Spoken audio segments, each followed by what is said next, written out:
Arnold is supposed to live as the 7th prince of the Abridged Empire, but that title has never suited him. Instead of staying in the capital and dealing with royal life, he spends most of his time far away in the countryside, hiding who he really is and working as an adventurer. To him, pretending to be a normal adventurer is much easier than acting like a prince. Then, one day at one of the missions, Sebas, the family butler, suddenly arrives with urgent news. General Dominic has died, and the moment Arnold hears this, his mood changes completely. He asks Sebas if the general was assassinated, but Sebas says there is not enough information to say for sure. Still, the situation looks suspicious, especially because no one seems very serious about finding whoever caused Dominic's death. Arnold decides that he needs to return to the capital and look into it himself. However, before he can leave, he still has one quest left unfinished, so he puts on his adventurer disguise again and goes to deal with the Minotaur he had been hunting. Normally, Arnold would prefer to enjoy a fight and drag it out a little, but right now he has more important things to handle, so he casts an anti-gravity spell and sends the Minotaur helplessly floating into the air.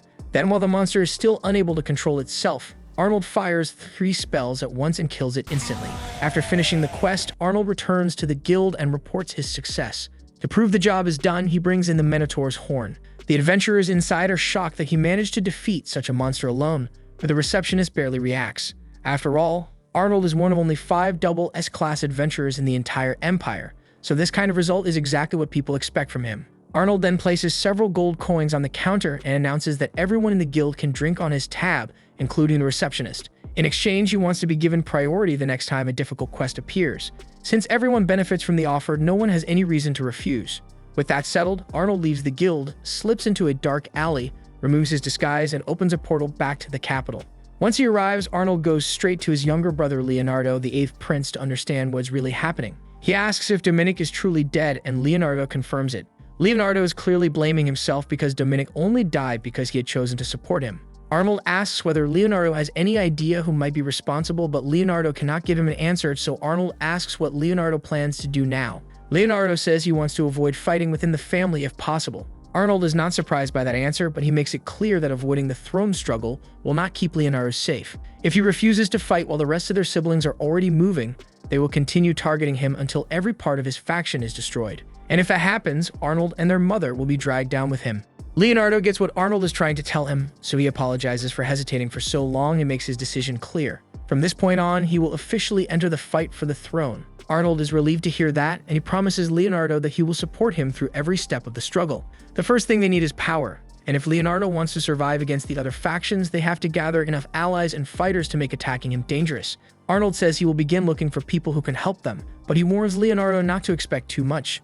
Most of the influential nobles have already joined one of the other imperial candidates, so finding anyone useful at this stage will not be easy. Leonardo understands that and thanks Arnold for standing with him. Still deep down, he cannot help feeling that Arnold would make a much better candidate for the throne. Compared to him, Arnold is sharper, more capable, and far better suited for the political fight ahead. But Arnold shuts that thought down immediately. He has no interest in becoming emperor. All he wants is a quiet life, and someday, he wants to get married. None of that would be possible if he ended up sitting on the throne, which is exactly why he needs Leonardo to become emperor instead. Later, Arnold discusses the situation with Sebas. Sebas asks why he did not simply tell Leonardo the truth about being a double S-rank adventurer. Arnold says that revealing it would create more problems than it would solve. Ancient magic is forbidden for members of the royal family, and Arnold's entire adventurer identity depends on that very magic. If people learn the truth, Leonardo's faction could be dragged into a dangerous scandal. Sebas understands the risk, but he also points out the obvious advantage. Arnold's adventurer persona is known as one of the strongest people in the empire. If someone like that openly supported Leonardo, it could greatly strengthen their position, even with the taboo surrounding ancient magic. Arnold knows that as well, but he still wants to keep that option hidden unless they absolutely need it. Besides, Arnold would rather let people continue thinking he is nothing more than a useless prince. An enemy who underestimates him is far easier to deal with. He then asks Sebas whether there are any noble families left that have not joined him in their faction yet. Sebas tells him there is only one major house still unaffiliated, the Kleiner family. Arnold is surprised by that answer. The Kleiners are an important noble family, so it seems strange that they have not taken a side in the succession battle. He figures there must be a reason, and Sebas confirms it. Their territory is currently dealing with a serious magical beast invasion, and because the problem still has not been solved, they have been too occupied to involve themselves in the royal selection. That gives Arnold an idea. If he goes to the Kleiner territory as his adventurer persona and eliminates the magical beasts, he can claim that Leonardo sent him. That way, the Kleiners would owe Leonardo a favor. Sebas warns him that this approach could also make them cautious of Leonardo, since they might become afraid of a prince who can send out a double S-rank adventurer so easily. But Arnold believes that kind of fear would actually work in their favor. If the other factions think Leonardo has the support of a double S-rank adventurer, they will be much more careful before making a move against him again. The only thing Arnold needs to do is make sure nobody realizes that the adventurer known as Silver and Prince Arnold are the same person. Arnold takes on the identity of Silver once again and prepares to approach the Kleiner family as an adventurer. But before he leaves, Sebas gives him a final piece of advice. The Duke's daughter is not someone ordinary. She is known as the Blanc Mo, and she once received the blue gull from her father. Her beauty is also famous enough that Sebas seriously warns Arnold not to lose himself if she tries to charm him. Arnold brushes the warning aside, insisting that he does not need to be lectured about something like that. With that, he teleports directly to the Kleiner mansion. However, the visit goes badly before it even begins.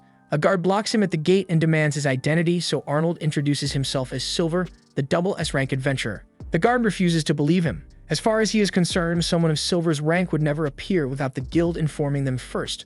Arnold then says that he came under Prince Leonardo's orders and reaches for his guild card to prove it, but the guard does not even give him the chance. He arrogantly dismisses him and tells him to leave. Silver pauses for a moment, clearly annoyed, and starts considering how to handle the situation.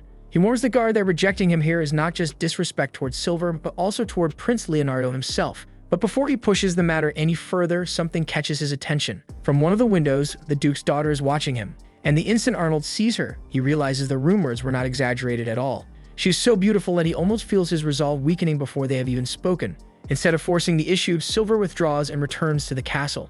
Sebas is surprised by how quickly he comes back, but Arnold explains that the failed visit actually gave him a better plan. Silver will not be the one dealing with the Kleinerts anymore. Arnold will go there openly as a prince. Since Silver was rudely turned away despite being sent to help, Arnold can now use that insult as a weapon in negotiations. And because he cannot reveal that he can use teleportation, Arnold makes the journey normally, and it takes around 5 days to reach the Kleiner domain. And once he arrives, he is brought before the Duke. The Duke greets him politely, mentioning that the last time they met, Arnold was only 10 years old. Then he asks what reason brought him all the way there, and Arnold's answer is simple. He came for compensation. The Duke is caught off guard, but Arnold does not let him play confused for long. He angrily explains that Prince Leonardo had heard about the magical beast invasion troubling the Kleinert lands and kindly arranged help from Silver, a double S-rank adventurer. Yet that help was rejected at the gate as if it meant nothing. The Duke immediately panics when he hears Silver's name. He knows exactly how important an adventurer of that level is, and he asks if Silver truly came to his territory, because he was never informed about it. Arnold presses him even harder, asking if the Duke is suggesting that he is lying. That is when Sebas steps in with a calmer tone. He suggests that the Duke may genuinely be unaware of what happened, and says it would be fair to give him time to investigate. Arnold accepts the suggestion, allowing the Duke to leave and question his people. Once they are alone, Arnold smiles because the situation has moved exactly in the direction he wanted. Not long after the Duke leaves the room, Arnold begins hearing angry shouting from somewhere nearby. The reason becomes clear soon enough because the Duke returns while dragging his own son with him. He forces the young man to apologize and then explains what really happened. A few days earlier, he had placed his son in charge of the gate as a way to teach him responsibility. During that time, someone appeared claiming to be Silver, but instead of checking properly, his son dismissed him and sent him away. The Duke's son tries to defend himself by saying that no one would normally expect a double S-rank adventurer to arrive without warning, so he assumed the man had to be a fake. But the Duke refuses to accept that excuse. Even if he had doubts, he should have confirmed the visitor's identity before treating him so rudely. Arnold then presses the issue and asks how the Duke plans to repair the damage. After being insulted like that, Silver may no longer want anything to do with Leonardo. The Duke understands how dangerous that would be, so he offers his own life as compensation. Arnold immediately rejects the idea. Taking the Duke's life would not help him, and neither would punishing his son that way. At that moment, the Duke's daughter suddenly enters the room. She asks Arnold if he would accept their apology if she offered herself instead. The Duke immediately panics and begs Arnold not to involve Finny, insisting that she does not understand what she is saying. But Finny says she saw Silver when he came to the mansion, and because she failed to stop what happened, she believes she shares part of the blame. The Duke and his son both plead with Arnold to leave Finn out of it and punish them instead, since they are the ones truly responsible. Seeing how desperately they are apologizing, Sebas suggests that Arnold consider showing them some mercy. Arnold questions what mercy will accomplish if Silver refuses to help after being treated that way. Sebas answers that Silver is loyal to Leonardo, so he likely would not abandon the prince over a mistake like this, and knowing Leonardo's character, he would probably forgive the Kleinert family as long as their apology is sincere. Arnold pretends to weigh the matter carefully before giving the Duke a way out. He tells him to arrange a meeting with Silver, saying he will speak to the adventurer on their behalf. After that, Arnold and Finn head out to meet him. To make the scene convincing, Arnold creates an illusion of Silver while standing there as himself, allowing Finn to believe that Silver and Arnold are two different people. Through the illusion, Silver acts cold and disappointed. He says he only came to the territory because Leonardo personally asked him to help. Yet despite that, he was treated with open disrespect. Even so, he still has a duty to honor Leonardo's request, so if Arnold can convince the Duke to support Leonardo in a royal selection, Silver will agree to save the Kleiner territory from the monster's invasion. Arnold admits that the Duke still has not formally promised his support to Leonardo. However, he believes the Duke will be far more willing to cooperate once Silver saves his territory. Silver refuses to accept that so easily. A verbal promise means nothing to him because the Duke could change sides whenever it becomes convenient. Unless the agreement is written into a binding contract, Silver has no intention of helping. Arnold then lowers his head and begs him to act first. If they waste time waiting for paperwork, more people in the territory could die before the monsters are dealt with. Watching Arnold plead for the sake of people who are not even his own subjects deeply moves Finn. In her eyes, this makes him look like someone who truly cares about others.